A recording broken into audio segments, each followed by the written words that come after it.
Ave Maria, welcome back to No Apologies. Today we're going to take a look at just one last point concerning the reliability of the four Gospels.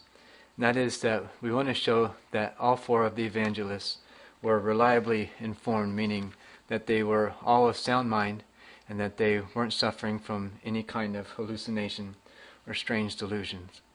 A rationalist can hide in the thought that, okay, I admit that these men were sincere, but they obviously must have been suffering from some kind of illness.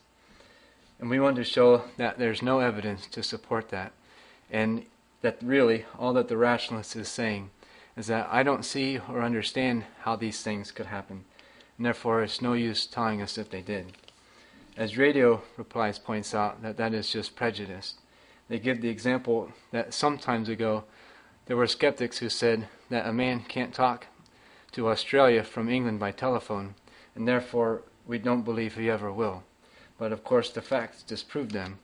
What they're trying to point out is that when someone has a theory, which they want to be true, he can see almost anything as long as those things support his theory.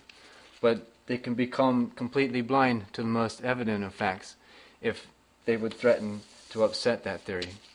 Rationalists do not like the gospel facts, and therefore they deny them.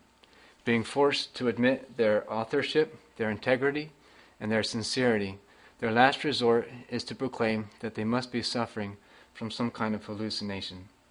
But of course, the evidence is against them in that. First point is that everyone has to admit that the writers were exact in regards to geography, to politics, and to the religious conditions of Palestine. So why should we assume that they would be any less accurate in recording the sayings and the doings of Jesus Christ? And secondly, we have to ask, are we to believe that all four of the writers suffered from the exact same hallucinations, and that they suffered from these hallucinations for the entirety of their adult lives? And thirdly, we point out that in the writings of the Gospels, there's no signs of fanaticism or exaggeration, and the records of the Gospels are very sober and straightforward.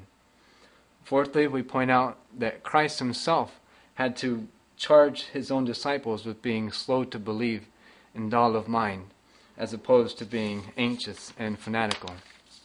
And finally, we will point out that neither Christ's enemies or the other Jews could deny or ever attempted to deny the fact of Christ's miracles. In the Gospel of John, chapter 11, we read this: So the chief priests and the Pharisees gathered the council and said, "What are we to do? For this man performs many signs.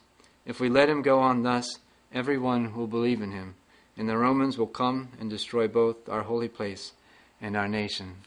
And then they continue to plot the death of Jesus Christ. And so we understand that it was because of his miracles that they wanted to kill him. And because it's his enemies here that we're speaking of, it rules out any silly idea of mass hallucination, because not everyone who saw his miracles wanted them to be true. So in conclusion, we maintain that the gospel writers were certainly of reliable and sound minds and were informed soberly of the things of which they wrote. So now, having established the reliability and the accuracy of the four Gospels, in our next series of vlogs, we're going to begin to take a look to see exactly what were the claims of Jesus Christ. Thanks for joining me. Ave Maria.